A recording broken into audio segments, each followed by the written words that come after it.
हरिओम. राजा जनक आणि सर्वज्ञानी श्री अष्टावक्र यांचा ज्ञानसंवाद. अष्टावक्र गीता, अध्याय 17, श्लोक 3. न जातु विषयः केऽपि स्वरामं हर्षयन्त यमी सल्लकी पल्लव प्रीतम यविभम निंब पल्लवाः. अनुवाद. ज्याप्रमाणे मऊ ताज्या गवताच्या उपलब्धतेमुळे प्रसन्न झालेल्या हत्तीला निंबाची पाने आवडत नाहीत, त्याचप्रमाणे आत्मज्ञानात रममाण झालेल्या व्यक्तीला हे विषय कधी आवडत नाहीत. विवेचन. विषयांमध्ये आनंद आहे, त्यापासून सुख मिळते हे खरेच आहे. जर विषयात सुख नसते तर सारे जग वेडे होऊन त्यामागे धावले नसते. या आंधळ्या शर्यतीत मग कुणीच भाग घेतला नसता. दुनियेत सुख आहे, आनंद आहे असा संसारी माणसाला नेहमी अनुभव येतो, म्हणून तर तो त्या सुखासाठी धावाधाव करतो. पण काही अर्धवट ज्ञानी लोकांनी उगाचच दुनियेला दुःखाचे कारण ठरवून तिच्यापासून दूर पळून जाण्याचा सल्ला दिला. पण जगापासून दूर पळाल्याने दुःख दूर होत नाही व सुख मिळत नाही. जे होते ते सुद्धा सुटून गेले या विचाराने या लोकांची स्थिती फारच दयनीय होते.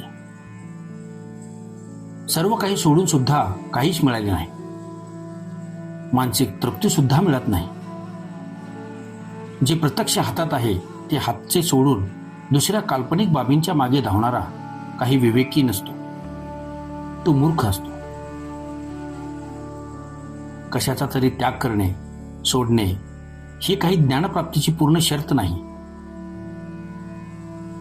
जर उच्च दर्जाचे ज्ञान प्राप्त झाले तर खालच्या दर्जाचे जीवन आपोआप सुटून जाते, ते सोडावे लागत नाही. अष्टवक्र स्वामी ह्याच सत्याचे निरूपण करण्यासाठी सांगतात की या विषयापासून सुख मिळते, पण ते सुख क्षणभंगूर व तात्पुरते असते. ह्या सुखाच्या प्राप्तीसाठी अनेक अनितीपूर्ण कामे करावी लागतात व त्याचा परिणाम म्हणून दुःखही भोगावे लागतात. जगात असे कोणतेच सुख नाही की जे पूर्णपणे स्वतंत्र आहे.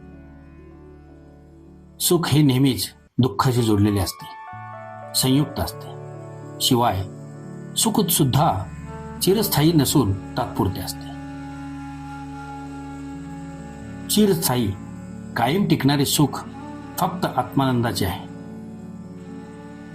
आत्म्याचे सुख स्वतःचेच सुख आहे व शाश्वत टिकणारे आहे. आत्मानंदाच्या सुखात दुःख असत नाही. म्हणून ज्याने आत्मानंदाचे टिकाऊ सुख प्राप्त केले आहे, जो नेहमी आत्मानंदात बुडून गेला असतो, त्याला ही संसारी सुखे क्षुल्लक व तुच्छ वाटतात. म्हणून तो त्यात कधी स्वारस्य घेत नाही. ज्याप्रमाणे कोवळे गवत पाहून हत्ती हर्षभरीत होते, त्याप्रमाणे हत्ती काही कडुनिंबाची पाने पाहून हर्षभरीत होत नाही. परंतु काही अज्ञानी माणसांनी मात्र उलटे शिकवायला सुरुवात केली की पहिल्यांदा काहीतरी सोडावे लागेल. ह्या उलटे शिकवण्यामुळे जग विकृत झाले.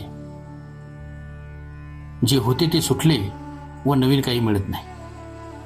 असा उलटा उपदेश म्हणजे जगाला अभिशापच आहे, वरदान नव्हे. अध्याय 17, श्लोक 4. यस्तु भोगेषु भुक्तेषु न भवत्यधिवासितः अभुक्तेषु निराकांक्षी तादृशो भव दुर्लभः. अनुवाद.